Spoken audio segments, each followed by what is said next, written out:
Buenas tardes, queridos amigos. Bienvenidos a Vladimir a la Una. Hoy tenemos con nosotros aquí en el estudio a Rafael Simón Jiménez, dirigente político, exparlamentario, abogado, historiador, amigo mío. ¿Qué más puedo decir yo de Rafael Simón? ¿Cómo estás, Rafael El último Simón? título es el mejor. Mucho gusto. ¿Cómo te va? Bienvenido.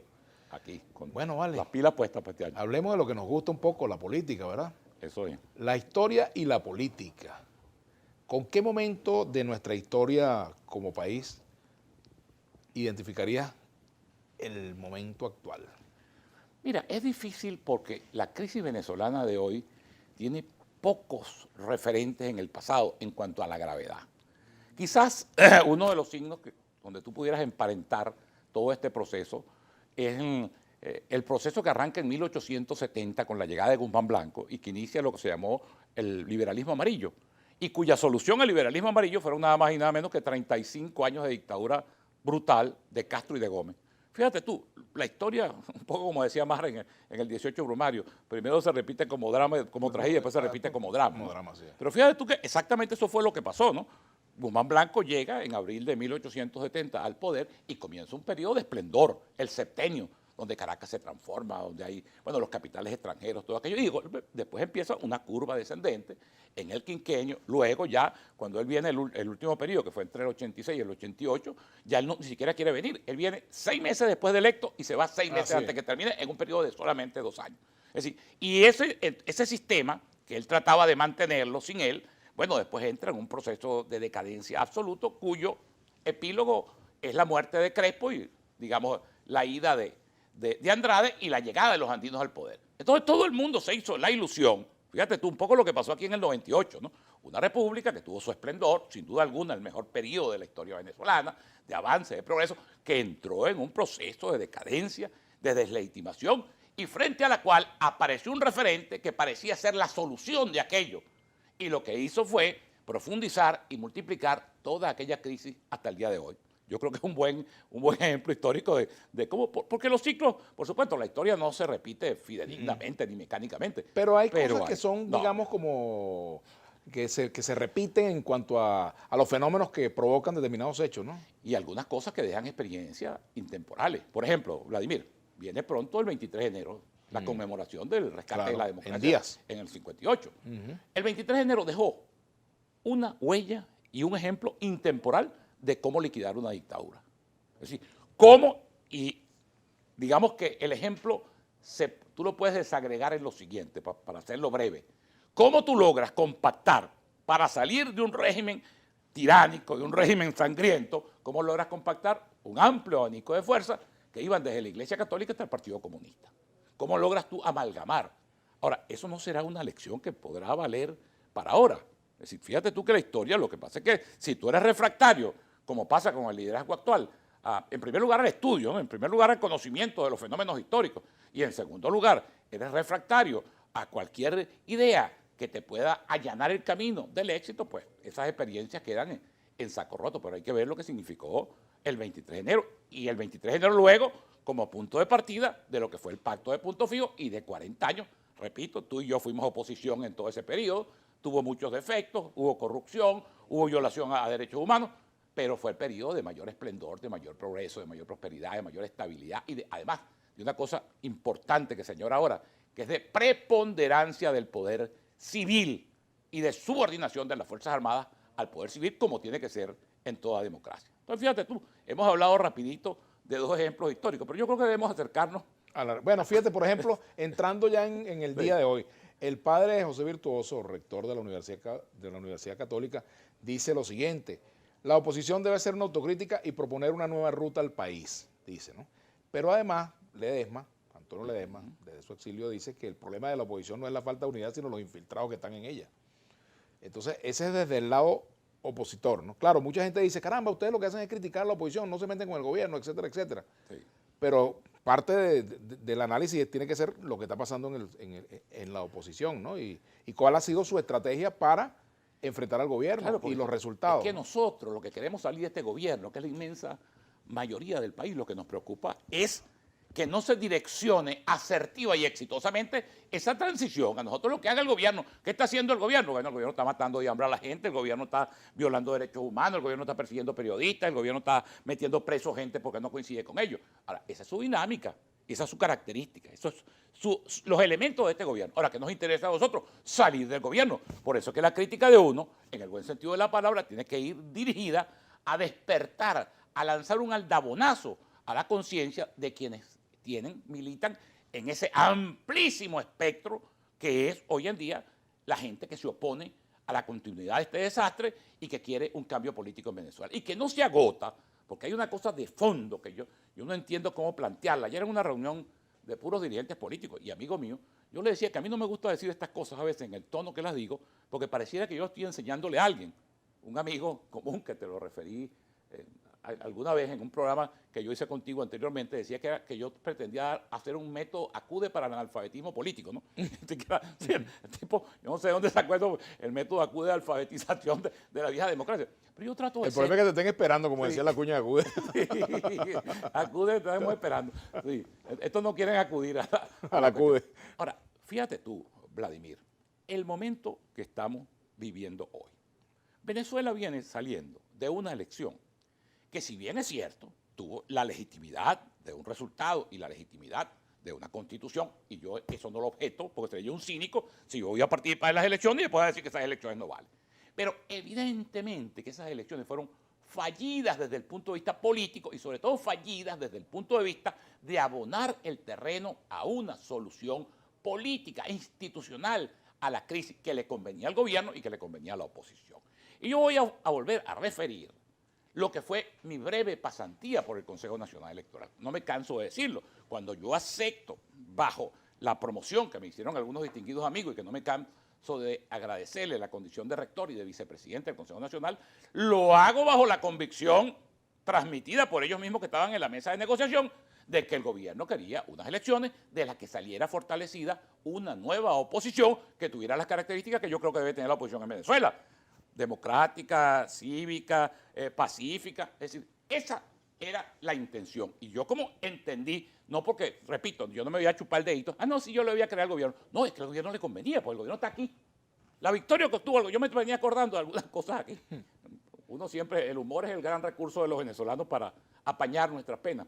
Pero yo creo que el amigo Nicolás Maduro debería recobrar, ahora que llevaron otra vez el retrato de Chávez al hemiciclo y todas esas cosas, recordar la famosa frase aquella con la que Chávez calificó la victoria de la oposición en el referéndum del 2007, porque yo creo que sería excelente. Yo, por supuesto, aquí no lo voy a repetir, obviamente, pero sería excelente para lo que ellos obtuvieron ahora.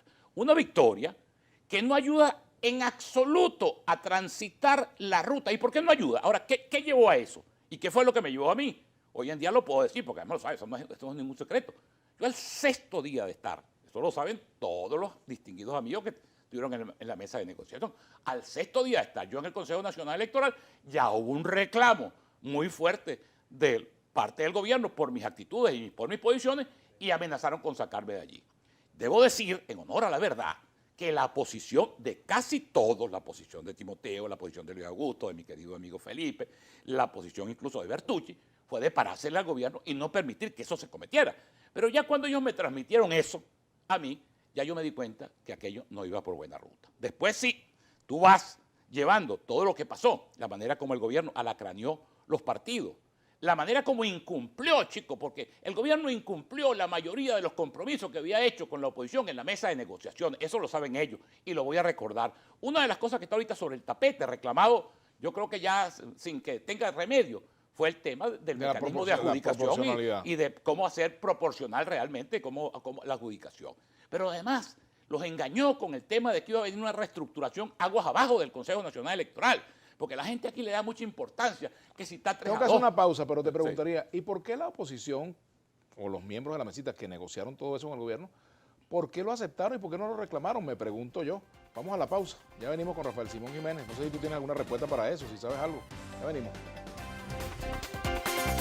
Bueno, continuamos conversando con Rafael Simón Jiménez. Viendo eso, ese panorama que tú dejaste en el Consejo Nacional Electoral, que la oposición no reclamó porque no se cumplió con la proporcionalidad, no hubo los cambios aguas abajo en el CNE, como tú lo dijiste. No se financió públicamente la campaña, no se garantizó el acceso igualitario a los medios, no se garantizó que el gobierno no interviniera activamente con chantaje y con presión en la campaña. Tú puedes hacer, eso lo saben ellos, tú puedes hacer un decálogo, no sé cuánto, punto, que el gobierno no cumplió de los compromisos que había adquirido. Y lamentablemente, yo siempre se lo recordé a mis distinguidos amigos, no hubo quien alzara la voz. Porque una negociación, mira, yo soy partidario de la negociación a morir. Es más, creo firmemente en la negociación, pero la negociación es entre contrarios. La negociación es que tú tienes una posición y yo tengo otra. Ahora, en la medida que nosotros aparezcamos abrazados en una sola cosa y que tú no tengas capacidad para pararme a mí en mi abuso, en mi deseo de no cumplir eso o de pasar por encima de eso, bueno, vale, entonces la gente tiene toda la razón para hacer conjeturas sobre tu actitud, porque la política es así. Y aquí no estamos entre muchachitos, todos los que están ahí tienen tantos años como tengo yo en la política. No es que están, hay unos muchachitos que acaban de entrar a la política, pobrecito, un querubín, lo engañó Jorge Rodríguez. No vale, son todos dirigentes tan experimentados como lo puedo ser yo. Entonces hace falta eso. Igual es el resultado electoral. ¿Cuál fue la consecuencia del resultado electoral? Ya hablamos del gobierno que queda, bueno, por eso le presté el término de Chávez a mi amigo Maduro para que califique la victoria que tuvieron. Pero la oposición, entonces empiezan a buscar el rábano por las hojas. Hermano, que si el sistema de adjudicación proporciona, es verdad, eso allana un pelito así. Que si no fueron unidos en la lista nacional, pero en los circuitos estaban unidos en casi todos los circuitos del país. ¿Cuántos diputados más o cuántos diputados menos? No sacaron voto. Y no sacaron voto porque no transmitieron frente a Venezuela una opción opositora clara. Y aquí hay que meterse en la cabeza, te repito, son cosas de la lógica, que Venezuela quiere salir de esta situación que tenemos, porque la gente se está muriendo de hambre. Ahora, ¿es suficiente tener un discurso para motivar a la gente a votar con una propuesta? Bueno, pero es que ¿O hay otros factores? Porque tú también tienes otro sector de la oposición llamando a no votar, que sí es una oposición, digamos, allí hay muchos matices, pero es una oposición, digamos, hay extremismo, hay digamos, tremendismo, hay de todo en ese otro sector, ¿verdad? Como en este quizás hay mucha quietud en algunos de esos sectores, pues también el país observa que hay otro que lo que está planteando es una vía que ya fracasó. Pero entonces, es que la gente, ¿cómo se llega? Mira, ¿cuál es el término medio de un discurso que convoque en este momento? Lo primero que tienen que tener los partidos para reconstruirse, como uno quisiera que se reconstruyera, como grandes partidos para que la democracia recobre vitalidad, es volverse a conectar con la gente. Porque esos partidos no representan nada y no se dan cuenta que no representan nada, o representan muy poco, pues para no ser negacionista, como dicen ahora. Entonces tienen que volver a la conexión con la gente. Por supuesto que el discurso no basta, pero el discurso es parte de una estrategia de conexión. Tiene que estar presente en los escenarios sociales, tiene que reclamar con la gente, tiene que estar pendiente de los problemas de la gente. Es decir, tiene que buscar una reconexión con la gente. Porque si tú crees que el problema es la sopa de letras, mira, te vas a equivocar y te vas a equivocar ahorita para las elecciones de gobernadores y te vas a equivocar para las elecciones de alcaldes y te vas a volver a equivocar. Porque el tema no es que tú amalgames siglas, el tema es esa inmensa porción de venezolanos, 80% de venezolanos, que quieren un cambio y que no consiguen un referente, que no consiguen un interlocutor, que no consiguen un liderazgo que los conduzca hacia ese cambio que es lo que la gente quiere. Entonces la gente quiere, fíjate tú, es una lectura absolutamente equivocada. Yo lo decía ayer, una cosa son los objetivos y otra cosa son las vías. ¿Cuál es el objetivo primordial hoy en día de la sociedad venezolana? Salir de esto. Incluso yo creo que de los propios chavistas. O sea, salir de esto a lo mejor para los chavistas es cambiar de situación, sin cambiar de gobierno. Digo yo, pero esta situación que estamos viviendo en Venezuela es sencillamente insoportable. Porque aquí, mira, aquí, por ejemplo, alguien me recordaba, mañana es el Día del Educador y aprovecho de mandarle a los educadores, no un saludo en tercera persona, un saludo yo como parte de ellos. Yo fui maestro graduado además y trabajé 4 años en el barrio de La Palamera de Baruta y sigo siendo educador porque soy hoy en día profesor universitario. El salario de los trabajadores, hermano, vos te digo, hay unas nuevas categorías que yo voy a incorporar a las ciencias sociales y a los organismos que llevan las cuestiones sociales. Aquí no es que el salario está evaluado, no es que la capacidad adquisitiva no alcanza. Es que se extinguió, hermano, se extinguió el salario. Yo te decía en estos días que aquí se pudiera incorporar una nueva categoría a la pobreza. Porque imagínate tú, si el referente del Consejo Económico y Social de las Naciones Unidas, de la CEPAL, de UNICEF, de la FAO, para la pobreza extrema son $2 diarios, ¿cómo será un país donde la gente gana menos de $1 al mes? Eso yo he incorporado, voy a pedir, por cierto, que me respeten los derechos de autor y voy a decir, si tramito eso, a lo mejor algún mérito académico logro, Esto se llama pobreza letal. O sea, una pobreza que está matando a la gente. Te repito, porque si la pobreza extrema son $2 al día y aquí se gana menos de $1 al mes, eso es pobreza Ahora, ¿en qué letal. medida se puede considerar salario o puede considerarse, digamos, ingreso, el CLAP, los bonos, los programas sociales, etcétera, como lo han dicho voceros del gobierno? Mira, ellos mismos lo saben. En primer lugar, esos programas se han venido reduciendo en dos direcciones. Reduciendo desde el punto de vista de su cobertura y reduciendo desde el punto de vista de sus contenidos. Nada que ver la bolsa CLAP que se le da a la gente ahora con lo que la caja CLAP, la bolsa CLAP que se repartía hace 2 años, hace 3 años. Y lo peor, Vladimir, lo peor es que el gobierno, mira, el que lea el discurso, lo que pasa es que si tú lo lees, pues te digo, y tú lo lees complacientemente, como seguramente lo leyeron muchos del gobierno y muchos de lo que dicen ser de oposición, pero el gobierno de Maduro, el discurso de Maduro, es la admisión de una situación que en manos de ellos no tiene remedio. ¿Qué dice Maduro? Maduro dice, y eso es verdad, que Venezuela recibió en los últimos años, vino bajando. Venezuela llegó a tener, bueno, cuando el petróleo estaba a 120, eran 80.000, 90.000 millones de dólares anuales. Este año pasado tuvo 735 millones. El señor dijo que la economía venezolana funcionaba en su cotidianidad, en una economía altamente importadora, más o menos con unas líneas comerciales de financiamiento de 6.000 millones anuales y que eso no existía hoy en día. Entonces, ¿cuál es el remedio de eso? El remedio de eso no es como ellos lo están buscando. El remedio de eso no es la ley antibloqueo, porque la ley antibloqueo, es más, la ley antibloqueo termina fracturando aún más la sociedad. ¿A qué conduce la ley antibloqueo? La ley antibloqueo, por decirlo de alguna manera genérica, a lo mejor generalizar es injusto, es la economía de los bodegones y de los casinos, la economía de burbuja. Ahora, esa economía que le sirve al sector que tiene divisas, no solamente porque aquí todo el el que tiene $1 es enchufado. No, hay mucha gente aquí que recibe dólares por distintas. En la empresa privada pagan dólares. Hay mucha gente que tiene remesas, amén de los que tienen ingresos no santos o mal provenientes. Entonces, hermano, pero esa economía de burbuja aumenta la fractura social. Porque entre eso y la inflación, y el gobierno no tiene lo que el gobierno no quiere decir, pero que cualquiera que tenga 4 dedos de frente y algún conocimiento elemental de economía sabe, es que no puede aumentar el salario. Cada vez que aumenta, uno viste que durante un tiempo el gobierno buscó mantener en $30 el salario y hacía 5 o 6 más. Ahora, ¿qué hace con eso? Cada vez que expande el gasto público en un país que no tiene reservas internacionales, con grandes desequilibrios macroeconómicos, con un financiamiento artificioso, con dinero inorgánico, lo que hace es que el dólar se te va más y entonces el dólar te incide en la inflación y la inflación se come lo que tú le aumentes a la gente. Es un círculo vicioso al que el gobierno no tiene ninguna solución. Por eso es que hay que buscar en el contexto democrático, electoral, cívico, pacífico, amoroso, grato, familiar, todos los atributos bonitos que tú le quieras poner. Aquí hay que buscar un cambio de gobierno por las vías constitucionales, que es un poco el planteamiento que yo creo que debe viabilizar en el tiempo la oposición y que el propio, Maduro lo asomó allí en su discurso. Ajá, ¿y qué le dices tú a quienes dicen que eso que tú planteas no es posible porque este gobierno no se va a dejar sacar del gobierno, no va a ceder el poder, no quiere negociar, se va a mantener allí, que no hay forma de sacarlo por la vía electoral? Bueno, le digo lo mismo que he dicho en los 20 años esto, que eso es absolutamente equivocado y que no hay otra vía que la electoral. Porque además no hay otra, Vladimir. El problema no es que tú escojas aquí. El problema no es que no digas, no, me voy por la insurrección, me voy por la violencia, me voy por aquí, me voy por la negociación. No, vale, aquí no hay otra. ¿Qué otra vía tiene la sociedad democrática para salir de esto? La movilización, la lucha cívica, la lucha reivindicativa y el voto como elemento. ¿Y en qué habrá quedado aquello de que todas las opciones están sobre la mesa, en tu opinión? Eso está ahorita bien abajo de la mesa. Creo que desapareció de la mesa. Esa es otra cosa. Pero por cierto, a mí me dan ganas de reír porque el gobierno y algunos factores de la oposición que hacen lecturas equivocadas, yo creo que más o menos todos están equivocados en eso, están haciendo distintas conjeturas con relación al gobierno de Biden, ¿no? Vamos a hablar de eso al regreso. Me sale un verso. Ya venimos con Rafael Simón Jiménez.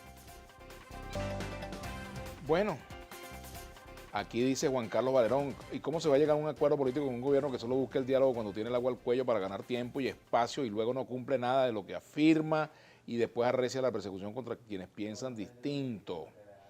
Aquí te dice también, abogado Darío Lozada R., ¿no piensa Rafael Simón Jiménez que las instituciones judiciales que se han instrumentado en los procesos solo se ejecutan a llenarse todos los extremos y el sufragio es lo primero? Justas o no hay que ejercerlas, pero educarán al electorado para activar los mecanismos. Una otra pregunta al invitado. ¿El gobierno de Carlos Andrés Pérez era mentiroso? Sintonía desde el municipio Estado Miranda, Adrián Armando Núñez Moncada. Bien. Dice aquí Freddy Gainza, saludos a Rafael Simón. ¿En cuánto tiempo cree usted que esta nueva Asamblea Roja Rojita solucionará lo más grave de este país a lo que se refiere a sueldo y salario? Soy pensionado y si comemos no hay para la medicina. En fin. Bueno, Pero es que uno vive ese drama. Yo también, por supuesto, yo tengo otros ingresos, si no, imagínate tú. Pero obviamente, yo soy pensionado y soy jubilado. Eso es lo que te digo, es que en Venezuela no hay, tú sabes, todos aquellos conceptos que uno manejaba, una alta inflación, recobrar la capacidad adquisitiva, el salario insuficiente. No, en Venezuela se liquidó el salario, se aniquiló, desapareció el salario como instrumento de una vida digna, como está, por cierto, muy bien expresado en la Constitución Nacional. Ahora, Vladimir, yo no quiero ser, porque si algo tengo yo es que soy un optimista casi de aquellos que Lucinchi llamaba panglosianos, que son de los que ven las cosas bonitas así el horizonte esté cerrado, pues. Pero es que no tienen ninguna capacidad. Mira, si el gobierno no busca ninguna posibilidad de poder aliviar, no resolver el problema económico, ahí está, el drama está planteado. ¿Cuánto cuesta aquí? Porque aquí, bueno, se levantan suponte tú que mañana Biden diga, levantadas las sanciones a la industria petrolera venezolana. La petrolera venezolana está produciendo 600.000 barriles, y no por las sanciones, por el deterioro, por la ruina, por la obsolescencia, por el saqueo, por todo eso. Ahora, ¿cómo se levanta la industria petrolera? Con grandes inversiones. ¿De dónde pueden venir esas inversiones? La industria eléctrica, chicos. La banda ancha, que Venezuela está desmantelada. Estos tipos llevaron a Venezuela al acabose. Mire, es todo. Es gas, es gasolina, es agua, es luz, es todo. Entonces, reconstruir este país requeriría que este país se reinserte en el sistema internacional. Eso lo dijo, por eso te digo, que quien lea, tú puedes tener varias lecturas del discurso de Maduro, pero el discurso de Maduro es la admisión, por supuesto, echándole la culpa a las sanciones, al imperialismo. La viajamos cerca, pues que uno se la conoce desde que estaba chiquito, pero es la admisión de que Venezuela no puede, porque no puede. ¿Dónde van a salir los recursos? Yo veo que hay uno que dice, vamos a meter la mano al gobierno. Bueno, pero ¿cómo se la va a meter? Porque una cosa es que tú hagas una declaración de buenas intenciones y otra es que vengas tú a explicar, como estoy explicando yo aquí, de dónde van a salir los recursos. Venezuela necesita, por supuesto, en varios tramos, por lo menos 80.000 millones de dólares. Vía cooperación, vía refinanciamiento de deuda, vía créditos comerciales, vía acceso a los multilaterales. Ahora, eso no lo vas a lograr mientras tú tengas bloqueado eso. Y olvídate tú, ni Biden, ni la Unión Europea, ni ninguno de esos organismos te va a suspender esas sanciones, sino con concesiones. Pero se supone que el objetivo de la ley antibloqueo es precisamente bypassear el bloqueo. Pero ¿cómo palabra lo más, palabra es que menos. no lo puedes bypassear. Mira, yo quisiera que, yo no me hago ninguna ilusión, pero ojalá que siquiera los que están ahí en la Asamblea por la oposición abrieran una investigación sobre las empresas que ya se han privatizado. Este es el único gobierno donde la ley no es retroactiva, la ley es adelante. Tú sabes que la ley tiene que ser preexistente, ¿no? Claro. Aquí primero hicieron un poco de cosas y después crearon la ley legitimando. Ahora, ¿a quién favorece? Te repito. Generalmente, pregunta tú, ¿quién tiene Agropatria? Pregunta tú, ¿quién tiene Lácteos Los Andes? Es una pregunta interesante para los diputados que están allí en la Comisión de Contraloría. Ahora, ¿quiénes terminan beneficiándose internamente? Los mismos grupos que se han hecho multimillonarios en estos 20 años de esquilmar al Estado y de hacer grandes negocios con el Estado. Si tú eso no lo vas a resolver, y no lo vas a resolver no porque lo diga Rafael Simón Jiménez, sino porque la lógica, la racionalidad económica te lo indica. Sí, Venezuela tiene que ir, este gobierno tiene dos salidas. La primera salida, que yo no me hago ninguna ilusión tampoco con eso, sería que entendiendo ese drama, si no fueron capaces de garantizar unas elecciones que abonara ese camino para un país plural, para un país que les sirviera a ellos, incluso para su gobernabilidad, la otra ilusión, voy a soñar un poco, es que este gobierno diga, vamos a hacer un gobierno de integración nacional y vamos con gabinetes de sectores independientes, toda aquella cosa. ¿Eso será posible hoy? No, yo no creo. Mira, porque Por además, mucho que el gobierno quiera, vamos a suponer que el gobierno quiere. La gente habla. El que entra en ese gobierno lo van a calificar de que se vendió, de que bueno, lo quizás chocó, quizás dentro de un acuerdo y dentro de un cambio de todo. Porque no es un cambio económico, eso tendría que conllevar un cambio político también. Que tú sueltes los presos políticos, que garantices libertades públicas, garantices. Ese es el tema, que el tema económico está atado al tema político. Sin avanzar en el tema político, no hay absolutamente ninguna posibilidad de resolver los problemas. Sin embargo, fíjate económicos tú, del país. hay gremios económicos que se están reuniendo con el gobierno, Sí. se están llegando a acuerdos, están, digamos, un nivel mínimo de Bueno, cierta negociación para poder hacer cosas. Entonces, cuando tú oyes... entonces no vale la pena hacer nada en lo económico mientras no hay No, cambio yo no de digo que gobierno. no, Te pregunto. no, yo no digo nada, yo no digo eso. Los sectores económicos te lo han dicho, tenemos que sobrevivir. Yo veo todos los programas, la programación de Globovisión, si hay un televidente fiel soy yo. Un globo evidente. Un globo evidente. Y todos los que vienen aquí de Fedecámara, de Feindustria, de todo, de Concepturismo, te dicen a ti, tenemos que sobrevivir. ¿Qué tiene que hacer el sector económico? Tiene que buscar en medio, pues lo otro es cerrar la Santa María. Y entonces es peor para ellos y peor para el país. Obviamente. Pero que ellos vayan a creer, eso te lo dicen también con sinceridad, te lo dicen, que ellos vayan a creer que ese va a ser el punto de partida para una recuperación económica del país. Es que no se puede, Vladimir. Mira, aquí mucha gente plantea, por ejemplo, el modelo chino. Oye, vale, el modelo chino era el modelo del 2013. Ese sí era el momento del modelo chino. El modelo en que Venezuela te producía 3 millones de barriles de petróleo, el momento en que Venezuela tenía más de 20.000 millones en las reservas internacionales, el momento en que Venezuela podía colocar emisiones de bonos y se vendía como pan caliente, incluso por los atractivos intereses que ofrecía. Ese era el momento del viraje.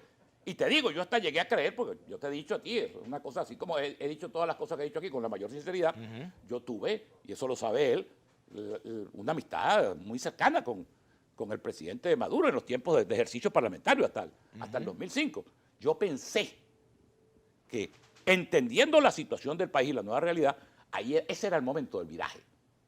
Y no hacer el viraje cuando tú estás con la lengua afuera, porque el país está con la lengua afuera, por poner un ejemplo gráfico. Y además tampoco manda señales. Imagínate, ¿cuál puede ser la señal? Un inversor que esté en Bruselas y vea el gobierno venezolano interesado en las inversiones extranjeras y da seguridades y garantía cambiaria y garantía de reembolso de las utilidades. Y por otro lado, Iris Valera plantea expropiación de todas las personas que se fueron del país, que le quiten la nacionalidad, le quiten los bienes inmuebles. Entonces, es que el propio gobierno no tiene coherencia, porque además, Vladimir, y acuérdate que ese es parte del planteamiento de esta gente, que por cierto sacó unos votos importantes de la Alianza Revolucionaria, de la Alianza del Partido Comunista, del Negro Cati y todo ese sector, ellos consideran que eso es una traición. Pues, ¿qué es lo que nos han vendido? ¿Cuál es el paraíso que le han vendido a los chavistas de estos 20 años? El socialismo del siglo XXI. El socialismo es el mar de la felicidad. Viene a resolverle todos los problemas a los venezolanos. ¿Tú sabes lo que es ahora que tú le digas que es el peor de los capitalismos? El capitalismo salvaje, el capitalismo de los bodegones, el capitalismo de los casinos, el capitalismo de todas esas actividades especulativas. ¿Tú sabes lo que puede ser para una persona, el impacto que puede ser para un chavista fidedigno, creyente, que cree, se arrodilla todavía y le prende velas al comandante, decirle que todo eso fue un engaño, porque en el fondo es eso. Sin embargo, yo entrevisté en días recientes a José Ramón Rivero, que fue ministro del Trabajo y ahora es diputado del PSV.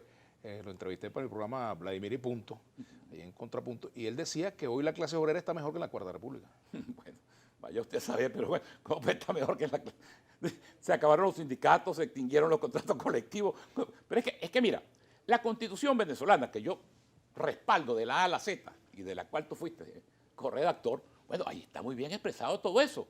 Los derechos de los trabajadores. Mira, aquí se acabó la representación de los trabajadores en las empresas del Estado, aquí se acabó con el salario, aquí se acabaron con los contratos colectivos, aquí se acabó con el derecho de sindicalización independiente. Se acabó con todo eso. ¿Cómo es que pueden estar? Eso es un debate. Yo no sé si tú en alguna oportunidad, no sé si alguien estará, digamos, dispuesto a debatir conmigo estos temas, pero sería bueno controvertirlo, ¿no?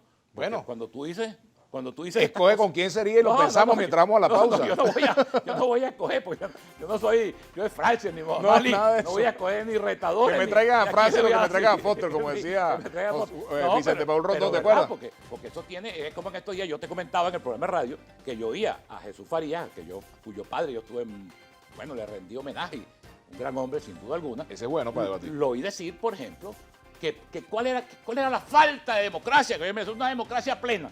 Imagínate tú, una democracia donde todos los poderes están concentrados, una democracia donde hay presos políticos, una democracia donde cada día los medios de comunicación están más achicopalados, una democracia donde se violan los derechos humanos, una democracia donde no hay confianza en el poder electoral.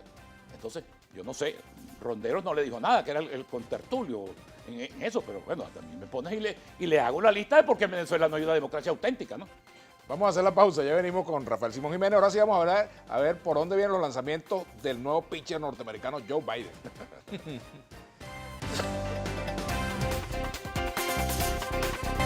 Bien, continuamos conversando con Rafael Simón Jiménez. Rafael Simón, fíjate, Biden, ¿por dónde viene Joe Biden? Bueno, Biden ya ha dicho ha esbozado las líneas gruesas de su política exterior y de su política hacia Venezuela. Y yo creo que actúa en la dirección correcta. Es decir, él ha dicho, por ejemplo, vamos a actuar multilateralmente. Ahora, el gobierno está haciendo fiesta y un sector de la oposición está haciendo fiesta, porque cada quien, como te digo, pues, que no quiere ver eso como la gringola. Tú ves la gringola como tú quieres ver las cosas. Yo creo que la presión multilateral no solamente puede ser más efectiva, sino que puede conducir a una solución. Yo quiero curarme en salud clarito, porque yo necesito aplaudir el discurso de Nicolás Maduro en la Asamblea para yo decir que repudio las sanciones. Las repudio desde el punto de vista moral, porque golpean al pueblo venezolano, y desde el punto de vista político, porque se han demostrado absolutamente ineficientes. Y en Venezuela más, porque es la justificación. Toda la ruina, toda la depredación, todo el robo, toda la destrucción que hicieron de Venezuela, estos señores lo argumentan como tiene el señor Fidel Castro, 50 o 60 años pasando hambre al pueblo cubano y siempre la sanción, el imperialismo. Bueno, así mismo. Pero creo, te repito, que vienen en una visión multilateral. Y esa visión multilateral, y el gobierno, yo creo que el gobierno de broma si no está negociando ya. Lo lamentable de eso es que no haya una oposición que se haga respetar internamente para que eso sea una negociación, primero en Venezuela, que luego se lleve a los escenarios internacionales, como debiera ser, porque el arreglo, nosotros no estamos diciendo aquí que esto tenemos que arreglarlo entre venezolanos, que esto es una cuestión que no le compete a más nadie, que la solidaridad de la comunidad internacional, pero que esto lo tenemos que resolver nosotros. Yo creo que el gobierno sabe que eso no es verdad, porque sabe la debilidad de sus adversarios y la capacidad interminable de sus adversarios para equivocarse, pero creo que va a buscar un arreglo con la comunidad internacional, ni siquiera con los Estados Unidos, porque yo creo que es correcto. Ahora, una pregunta. Tú decías, perdóname, interrupción, que la oposición no se hace respetar. ¿Tiene fuerza para hacerse respetar en este momento? La oposición que participó en las elecciones, que está en la Asamblea. Pero es que es como el cuento del huevo y la gallina. No tiene fuerza porque no se hace respetar y no se hace respetar porque no tiene fuerza. Entonces tú no sabes qué fue primero. Es lo que te estoy diciendo. Yo creo que si hubiera habido un mensaje claro, antigubernamental, democrático, porque es que se confunde el combate contra la violencia, por ejemplo, de quienes aupan la salida violenta, militarista, la invasión extranjera, con el deseo de la gente salir. Yo tengo un deseo tan grande como cualquiera de salir de este gobierno. Ahora yo quiero salir del gobierno democráticamente, electoralmente. Entonces hay una confusión, por eso te digo, conceptual, que tú no sabes cómo engranarla. Pero en Venezuela, si tú no le haces oposición al gobierno, ¿dónde vas a buscar los votos? ¿Pero quién va a votar por ti? Es que esa es la reflexión. A mí cada uno de estos amigos, yo cuando hablaba con ellos antes de las elecciones, y uno me decía que iba a sacar 800.000 votos, y otros 600.000 votos, y otros 100.000 votos. Y bueno, yo deseándole eso, además, deseando que soñara, porque el sueño casi que es lo único gratis que queda en Venezuela, ¿no? Entonces, pues yo decía, ¿pero de dónde van a sacar los votos si no tienen un mensaje que interprete, que movilice, que se sintonice, que se estructure con la gente? Ese es el gran problema. Y eso, te repito, yo lo digo así, pero eso no necesita ningún tratado de ciencias políticas, no necesita haber leído los clásicos, ni a la ilustración, nada de esas cosas, cosas de sentido común. Los que fueron a votar el 6 de diciembre, unos fueron a votar por el gobierno. Por cierto, bien dividido entre los que votaron espontáneamente y los que se llevaron bajo la máxima presión y chantaje de todas las naturalezas. Y los que no fueron a votar por el gobierno, lo que querían era votar contra el gobierno. ¿O es que hay otra manera de votar en las elecciones? Entonces, son cosas, Vladimir, por eso te digo, a mí a veces no me gusta ponerle tanto énfasis a eso, pero me desespero porque yo sí quiero salir de esto. Y yo sí estoy claro que esto, en el actual contexto, no tiene ninguna solución y que cada día se va a agravar más la situación.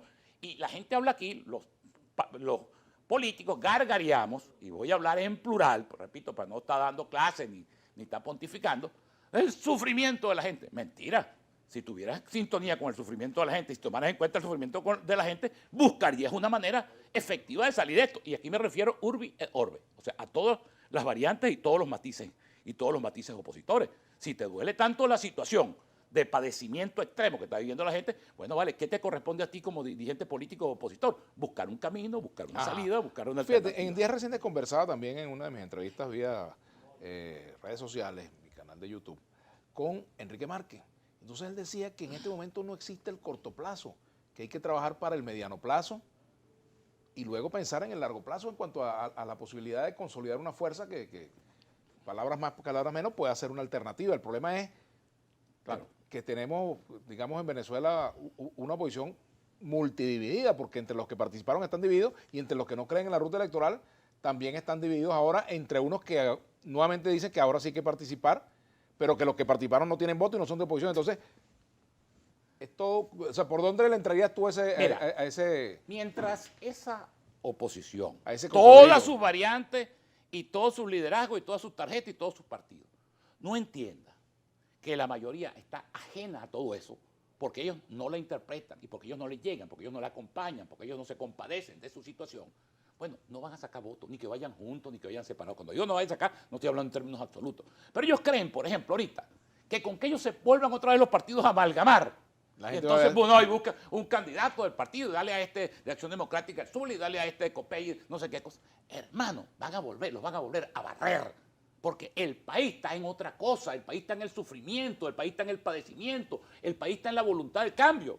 Entonces, bueno, esto puede ser de muy largo plazo, como lo dice Enrique Márquez, amigo mío, al que aprecio, si los partidos no se ayornan, si no reaccionan, si no son capaces de entender eso, o puede ser de muy corto plazo, si los partidos lo entienden, o si la gente, en definitiva, porque los liderazgos salen de cualquier parte, yo te lo decía, un poco echando broma, afuera tengo dos expresiones, una muy bélica y otra muy pacifista.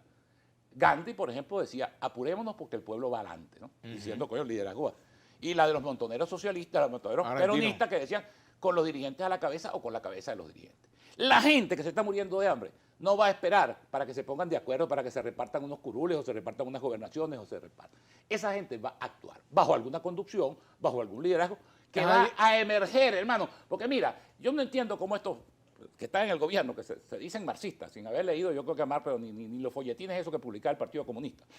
Hermano, mira, esto que estamos viviendo ahora en Venezuela es lo que Marx llamaba tiempo de reflujo del movimiento. Lo mismo que vivió la Unión Soviética después de la derrota de la Revolución de 1905. Y fue un larguísimo Hasta el 17. proceso hasta el 17. 12 años. Sí. 12 años. Pero la gente estaba allí y emergió de nuevo. Porque los pueblos tienen que emerger y sobre todo cuando están sometidos a la necesidad y a la calamidad y al hambre y al trabajo que está pasando la gente en Venezuela. Entonces van a emerger o con este liderazgo, o con un liderazgo sustitutivo, o con un liderazgo de la sociedad civil. Pero fíjate tú, más allá del corto, mediano, largo plazo, hay una alcabala que es la alcabala de las elecciones de gobernadores. Se hagan yo estoy de esa acuerdo, variante de estoy de acuerdo mega en elección participar. o no, como que propone Timoteo, que le faltaría para ser mega que incluyera todos los poderes, ¿no? Que incluyera incluso presidente, pero mega elecciones en cuanto a alcaldía, gobernaciones, consejo legislativo y consejos municipales. ¿Qué hacer frente a ese corto plazo que está ahí, a la vuelta de la esquina? Porque sea en julio o sea en diciembre, eso es ahí mismito, ¿no? Mi planteamiento es muy claro. Si nosotros vamos, como ellos creen, digo ellos, y erga omnes, frente a todos, simplemente creyendo, repito, que van a sumar letra, y eso va a producir algún resultado positivo, que se olviden de eso. Mi planteamiento, que lo comparto con otros distinguidos venezolanos, entre ellos, por ejemplo, con Eduardo Fernández, que es mi amigo del alma y que estamos, digamos, emparentados desde el punto de vista de la acción política, es que nosotros tenemos que colocar una consigna, un mensaje y una iniciativa movilizadora. En este caso, la idea del referéndum revocatorio el año que viene, absolutamente constitucional, inobjetablemente constitucional y democrático. Bueno, planteada por el propio presidente. Y planteada por el propio presidente. Y entonces, que los que se monten en esa plataforma de candidatos a gobernadores y a legisladores se monten con ese compromiso, porque eso sí puede movilizar a la gente, porque la gente lo que quiere es salir de la tragedia que estamos viviendo. A la gente que está pasando hambre le importa un pito per se si fulano o mengano es gobernador de estado, porque además después llega el otro tema aquí, es que los gobernadores tienen que enseriarse, porque después que llegan a la gobernación dicen que no tienen plata y dicen que le nombraron entonces, bueno, si el que vaya a aspirar a la gobernación tiene que aspirar sabiendo que esa es la realidad y colocándose al frente, digamos, de un liderazgo político, constructivo y todo eso. Pero nosotros lo que proponemos es el referéndum revocatorio como elemento movilizador de la gente y los candidatos a las gobernaciones como candidatos, por supuesto, haciendo su campaña, buscando lograr sus posiciones, pero con un compromiso con esto, que las dos cosas se hermanen para tú poder tener un mensaje, una consigna, una hoja de ruta que sea realmente motivador de la gente. Vamos a hacer la pausa, ya venimos con Rafael Simón Jiménez. Jiménez a la 1. Bien, continuamos conversando con Rafael Simón Jiménez. Aquí dice Francisco José Valles Gómez, saludos amigo, Vladimir, extensivo hasta tu excelente invitado. Mientras la oposición no se una, establezca una ruta electoral con un coordinador o vocero único, Maduro seguirá en Miraflores. LCD Price, es lo que pasa con la oposición, no quiere creer que ellos son los culpables de la debacle económica del país por culpa de las sanciones económicas. El gobierno es malo, pero lo ayudaron para que fuera peor. Dice aquí, ¿no?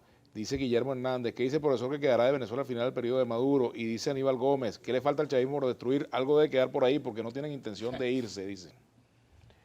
Y dice aquí, te dice Aníbal Gómez, que siempre es grato ver entrevistas a Rafael Simón, muy amena su participación, donde se mezclan política e historia. Bueno, muy bueno, aprecio todos los comentarios. Yo creo que siempre habrá Venezuela, chicos. Venezuela es un país con una capacidad inmensa de recuperación. Mira, si yo sé que, por supuesto, mis consejos le pueden resbalar a Nicolás Maduro, pero incluso Nicolás Maduro, y esto que voy a decir seguramente me van a martirizar. Si Nicolás Maduro fuera capaz de entender la situación en la que está ellos y la que está el país, y fuera capaz de dar un viraje, pero un viraje político, es decir, un viraje político en uno de dos sentidos, o en restablecer un clima y nombrar un gobierno, digamos, de emergencia, de transición, con técnicos, con un programa económico, o de favorecer unas reformas políticas que conduzcan en el corto plazo, repito, a garantizarle a la gente la pureza, la transparencia, la forma fidedigna del poder electoral y a través de eso, por ejemplo, una salida que pase por el referéndum revocatorio. Yo estoy seguro que Venezuela, bajo ese esquema y bajo el esquema del levantamiento de las sanciones, Venezuela vuelve a florecer. Venezuela tiene una gran potencialidad y tiene demasiados recursos, incluyendo recursos humanos, que hoy en día son quizás los más importantes. Una cosa es querer y otra cosa es poder. ¿Puede el presidente Nicolás Maduro dar ese giro? Es que no tiene rivales. ¿Y cuáles son los rivales de Maduro? Los rivales de Maduro están todos ahí achicopaladitos, empezando por el propio Diosdado. Diosdado lo veo con un gran cálculo, ¿no? Diosdado sabe que este no es su momento, sabe que le están, como le gusta decir a Jorge, le están soplando el bistec, que están allí en la cuestión, y bueno, pero no tiene. Otra realidad es que Maduro llegó a consolidar su liderazgo en el chavismo. El problema del chavismo es, por ejemplo, el ruido o la inserción que puedan tener estos sectores disidentes, que como digo yo, ahora no son etéreos, ahora tienen expresiones orgánicas a través del Partido Comunista, del Negro Uzcategui y de todas estas cosas. Tienen un movimiento, tienen un partido, tienen una tarjeta y tienen una acción política y social. Y bueno, yo creo que, y el chavismo, el descontento en el chavismo, pues como te digo, pues, eso es como que tú me vendas a mí el paraíso, yo llegue toda la vida, haga votos para ganarme el cielo y cuando llegue ya me encuentres con el diablo, pues.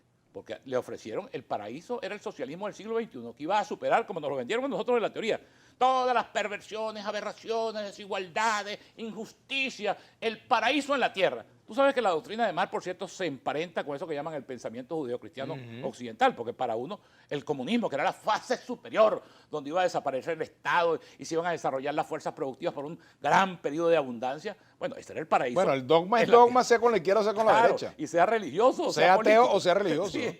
Entonces, después que tú le vendes a la gente la idea del socialismo del siglo XXI, oye, vale, echa esa carrera hacia el peor de los rostros del capitalismo, porque no es ni siquiera esa cosa que llamaba Eugenio Mendoza capitalismo popular, capitalismo. Todos esos barnices que le han echado al capitalismo. Tú sabes que yo tengo unos amigos que eran de la JC, estábamos juntos en la JC, uno se llama Esteban, otro se llama Ángel. Y entonces ellos siempre se burlaban mucho, recuerdan mucho los cursos de formación política que había en la escuela de Cuadro, ¿no? Y entonces que había una dirigente que daba el curso y decía, repitan conmigo. El marxismo no es un dogma, sino un guía para la acción. Repita conmigo. No, y aquello del socialismo científico, imagínate tú, porque supuestamente las leyes eran leyes inexorables que nos iban a conducir. Por cierto, ellos nunca rectificaron. Porque fíjate que además también, fíjate que en el comunismo también había lo mismo de esa tesis del fin de la historia, claro, con la visión neoliberal, la había también en el marxismo. Claro. Pero Marx tuvo una equivocación empírica, que fue que Marx preveía que el desarrollo de las fuerzas productivas del capitalismo iba a entrar en contradicción con las fuerzas productivas y se iba a producir el cambio cualitativo. Y eso apuntaba a que los dos países europeos donde se podía dar la revolución eran Inglaterra y Alemania. Y resulta que se dio en el más atrasado. Así es. Y para corroborarlo después se dio en un país semifeudal como China. Así es. Es decir, que en la práctica, porque mira, Marx, que hoy en día pues satanizado por los ignorantes de un lado y de otro, los que lo alaban son ignorantes y los que lo detractan son ignorantes, pero Marx fue un tipo portentoso, un pensamiento, hermano. Hay que colocarse, porque todos los hombres no lo puedes juzgar, sino en el contexto histórico que le tocó vivir. Mira, un hombre que te dominaba la sociología, la economía, la filosofía, la historia, y que te hizo una revisión minuciosa, por eso es que los marxistas piratas no conocen eso, pero el pensamiento marxista es un pensamiento de síntesis, porque es que Marx se va desde el comienzo de la filosofía, desde los griegos, desde Heráclito, Demócrito, Platón, Aristóteles, y en lo económico también se viene en un recorrido para concluir en los liberales de su tiempo. Es decir, para su filosofía toma nada más y nada menos que a Feuerbach por un lado y la dialéctica hegeliana por otro. O sea, su pensamiento es un pensamiento fundamentalmente de síntesis. Ahora, el análisis marxista, cuando tú lo desnaturalizas y cuando creas una cosa que es creación de Stalin, que es el marxismo-leninismo, pero el marxismo-leninismo no existe como categoría política, porque era pegar dos cosas que no eran pegables en principio, porque incluso en tiempos históricas distintas. Sí, experiencias históricas absolutamente distintas, pero como siempre, así como Chávez creó, después de brincar del árbol de las tres raíces, ¿cómo se llamaba la cosa de Gieden? Chávez pegó 3 brincos antes de terminar aterrizando en el socialismo del siglo XX. Bueno, pues la tercera vía estuvo... la tercera vía, sí, que él, por cierto, la interpretaba mal, porque la tercera vía que él veía no era la de Gieden y la de Blair, sino que él veía la tercera vía de Tito, ¿no? O sea, siempre en esas confusiones, porque el que lee apresuradamente y no tiene una base fundamentada, luego se le vuelve eso una melcocha, un mondongo en la cabeza. Sí, no. Entonces, te lo digo porque algo sé yo de eso. Como dice un amigo mío, de eso ya anda limpio. Bueno, aquí dice otro comentario. Las sanciones contra el gobierno no se deben levantar ni suavizar hasta que se haga una mega elección con las condiciones democráticas necesarias para que Venezuela pueda decidir su destino libre y democráticamente, hermano, dice Juan Carlos Valerón. Bueno, esa es una manera de verlo. O sea, es que hay dos categorías de sanciones. Yo veo muy difícil. Yo creo que la Unión Europea en eso ha actuado adecuadamente. La Unión Europea ha impuesto unas sanciones personales que yo no estoy ni de acuerdo ni de desacuerdo. Eso es una potestad de cada país. Tú calificas o descalificas. Estos mismos le han negado visa y supuestamente, según ellos, aplicando el principio de reciprocidad, le han negado visa a gente que le han negado visa. Eso es un derecho de cada país. O sea, lo que tiene que ver con la cuestión personal, que entonces tú lo pones que si el narcotráfico, que si los derechos humanos, que si la corrupción. Ahora, el tema es cuando esas sanciones repercuten sobre la gente. Por eso que ningún venezolano, ni con apertura política, ni sin apertura política, puede solicitar que mantengan las sanciones, porque las sanciones las estamos pagando nosotros. Claro, lo paga la gente En Miraflores están hartos. Yo me imagino cómo estarán las bodegas, cómo estará abastecido todo aquello. Lo que están pelando es la gente aquí. Entonces, ¿qué vamos a creer nosotros? Entonces, sobre el sufrimiento nuestro, sobre un harakiri, que nos sentemos como los fakir, sobre una cama de clavos, entonces van a cambiar las cosas en Venezuela. Eso es un error absoluto, un error por y además es sabroso y fácil pedir sanciones de fuera, ¿no? Sí, no, por supuesto, eso es, no. Lo increíble fue mezclar marxismo con bolivarianismo, dice Aníbal Gómez. Sí. Bueno, el árbol de las tres raíces era más o menos eso, ¿no? Era una galimatía, no, porque eran 3 personas, ahí no entraba Mar, pero entraba Rodríguez y entraba Zamora, ¿no? En una mezcolanza de 3 personajes distintos, de 3 personajes de tiempos históricos distintos y de 3 personajes que si tú pudieras establecer una línea de aproximación que los emparente, 3 liberales, porque además el liberalismo era la revolución de ese tiempo, ¿no? Por eso te digo que tú no puedes hacer manipulaciones históricas, tú no puedes traer a los personajes para acá o para allá, como se hace ahora, que si Zamora era saqueador, que si el otro no sé qué cosa, que si Páez, el pobre Páez, que Páez no sé qué cosa. Bueno, cada hombre hay que juzgarlo en su tiempo histórico y en sus circunstancias. En estos días estaba por ahí figurando una cosa que el documento de Bolívar contra Piar, ¿no? Que ese es uno de los sucesos, digamos, más controvertidos también. Bueno, vale, pero entonces tú te pones a ver al Bolívar de ese tiempo histórico. Eso es muy facilito escribirlo, ¿no? Yo en mi mira, Bolívar actuó con sevicia, actuó. Pero el Bolívar que ha perdido 2 veces la República, el Bolívar que ha sido subvertido el orden, el Bolívar que lo quieren desplazar, el Bolívar que se desespera porque ve que todo aquello se le puede volver a embochinchar. Bueno, entonces, yo no sé si actuó bien o actuó mal. Yo lo que creo que es juzgar al hombre en sus circunstancias que le tocaron vivir, ¿no? Porque si no es muy facilito, la historia es muy facilita. Si tú traes los personajes para acá y para allá y los juzgas. Además, es muy fácil, como decía Luis Herrera, ser profeta del pasado. Del pasado, eso es. Ramón Ramos, el líder que tenía tiempo que no escribía, ¿no? Apareció. Saludos, Ramón. ¿Cómo hacer para que la oposición se una? ¿Qué propone usted? Con esto vamos casi que cerrando. Bueno, yo creo que aquí hay que imponerle a la oposición la unidad. Y la única manera de imponerla es desde la gente. Y cuando digo desde la gente, digo desde la sociedad civil, desde las formas intermedias, desde la sociedad organizada. Obligar a los partidos a interpretar a la gente. Por eso es que nosotros sostenemos la idea de que la iniciativa política del referéndum revocatorio de cara al 2021 puede ser un elemento que la sociedad termine comprando y que se le imponga a los partidos. Porque a lo mejor los partidos no tienen demasiadas urgencias en salir del gobierno, pero la gente sí es que está pasando hambre, que está pasando necesidad, el que vio su familia irse para cualquier lugar del mundo en la diáspora. Es decir, yo creo que aquí hay que hacer un gran ejercicio de ciudadanía y creo que es lo que Por cierto, que hoy me llamó un viejo amigo, con esto cierro, Narciso Urbaneja, que se comunica contigo. Sí, cómo también. no. Y él tiene una idea que me llamó la atención, me puso a pensar, que es el tema de que aquí no hay que hablar de líderes, sino de convocantes. Él dice, el líder se correspondía con un tiempo histórico pasado, con un tiempo donde la gente no tenía acceso al conocimiento. Entonces, bueno, iban atrás de un hombre a caballo. Ah, ¿no? sí, buscando Entonces, quién- él dice, ahora esta sociedad que está sobreinformada, que está sobreorganizada, lo que tiene que haber es un convocante. Es decir, una persona que coloque una idea y que esa idea pueda ser motivacional de los demás. O muchas personas. O muchas personas, es Claro, lo que te digo, pero así es. lo importante... Lo importante es el cambio de la Claro, figura, el cambio cualitativo del líder a cualitativo, convocante. Porque es verdad, hoy en día la sociedad venezolana ya no cabe en el molde, por eso es que muchos, y eso sucedió... Bueno, eso también algunos llaman eso influencers. Sí, bueno, Pero sí, bueno, es una forma de... claro, pero lo que te quiero decir es romper, porque eso está muy arraigado en nuestra cultura política, con la idea del hombre providencial, del hombre que viene a Así es. salvarnos, del caudillo, del salvador de la predestinado, patria. del hombre que desde chiquito el papá le dijo, tú eres descendiente de Bolívar y tú vas a ser presidente, entonces estás obligado a ello. No fue conmigo y me dolió. Bueno, Rafael Simón, por aquí Mucho te dice gusto. Angie Peña. Más claro no canta un gallo. Tendrán los actuales dirigentes de la oposición la humildad de escuchar al doctor Rafael Simón Jiménez. Les ha dado una clase política sobre la situación de Venezuela, te dice Angie Peña, para que te vayas contento hoy. ¿Ah? Sí, va. ¿Ah? Bueno, muchas gracias, Rafael Simón, por habernos acompañado. Y ustedes, queridos amigos, sigan en sintonía de Globovisión y nos vemos mañana.